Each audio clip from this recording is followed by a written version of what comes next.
بداية الجولة المائية في هذا الغارب في سنغافورة، تمتد لمدة 40 دقيقة ب$20 الشخص البالغ. بداية الجولة من هذا المكان.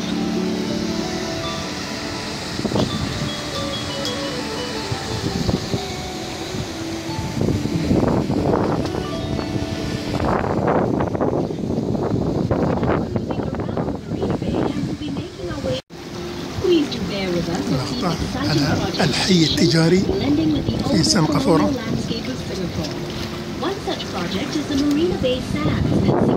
Meandering walk through the park to other interesting national monuments.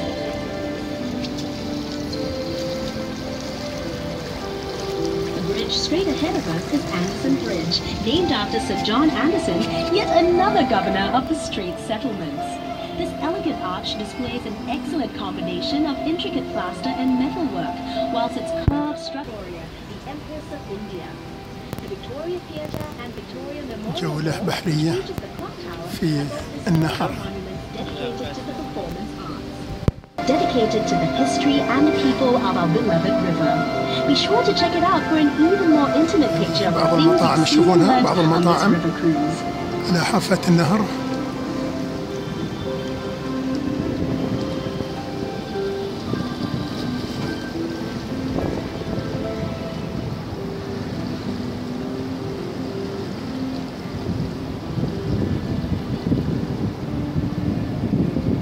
Of the Singapore River's development. Meet our nation's pioneers, coolies, merchants, traders and financiers, all immortalized in beauty. The Indian merchants on the north side of the river and the Chinese community on the south side in the days of our colonial past. We're now approaching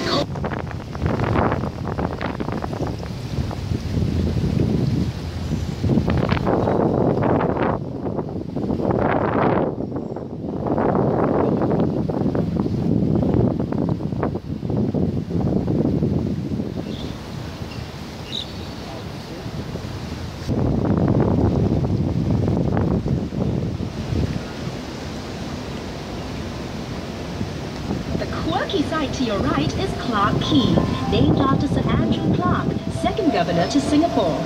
From the late 19th century, Clarke Quay was the bustling center of commerce for Singapore. Hundreds of tongkangs or riverboats jostled bow and stern for a place to dock and unload their cargoes, human or otherwise, from the great ships anchored at the harbor. Tons of goods and produce were stored at go-downs or warehouses by the river, which are those buildings you see along the riverbank. One of the buildings here was Whampoa's Ice House, which belonged to Hu Ah-kay, a prominent businessman from Whampoa, China. Way before refrigerators existed, he noticed a demand for ice in our hot tropical weather and had blocks of ice hauled from frozen lakes in America all the way here to Singapore. You may notice another bridge here. This one's called Reed Bridge, and it would seem yet another symbol of bringing people together. From the 1940s to the 1960s, this bridge was a popular place for storytellers to gather and jianggu, or duels amongst the most cunning Singaporean businessmen till today. And religious events, the opera performances would be staged outdoors for all to enjoy and البلد الجميلة. أترككم أنا مع الشرح بالإنجليزي.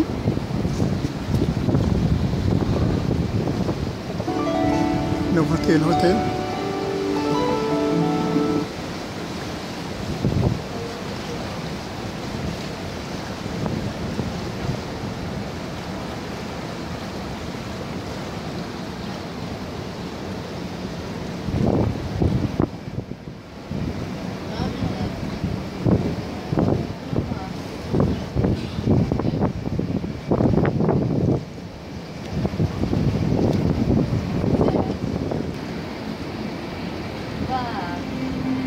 The area to your right used to be the site of Riverside Village, a plague-infested squatters' colony which housed the seedy underbelly of opium dens, brothels and secret societies.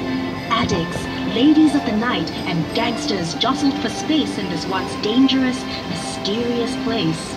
But today, the building Riverside Point sits on the historical foundations of that notorious village, and definitely tempted by the many shops and cafes along the way. Look across the river and up to your left. See the lush green hill and the large tower overlooking Clarke Quay and the river?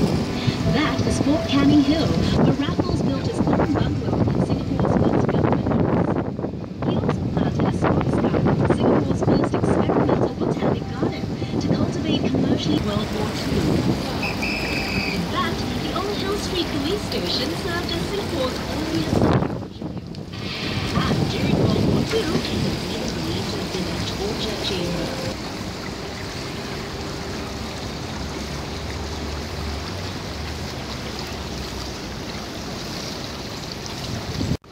هذه بعض المطاعم اللي على ضفاف النهر، والغريبة جدا من الأبراج.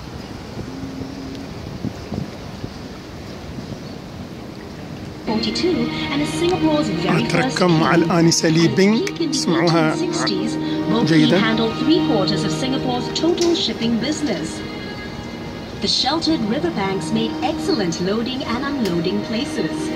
Back then, the whole river was chock-a-block with thousands of boats.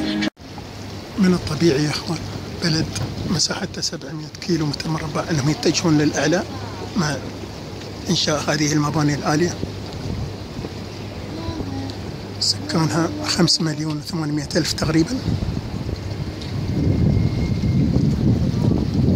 يشكل الصينيين مثل ما قلنا لكم 80%، وبعدهم الهنود 17%، والباقي بعض الجنسيات الثانية ماليزيين وغير وغير.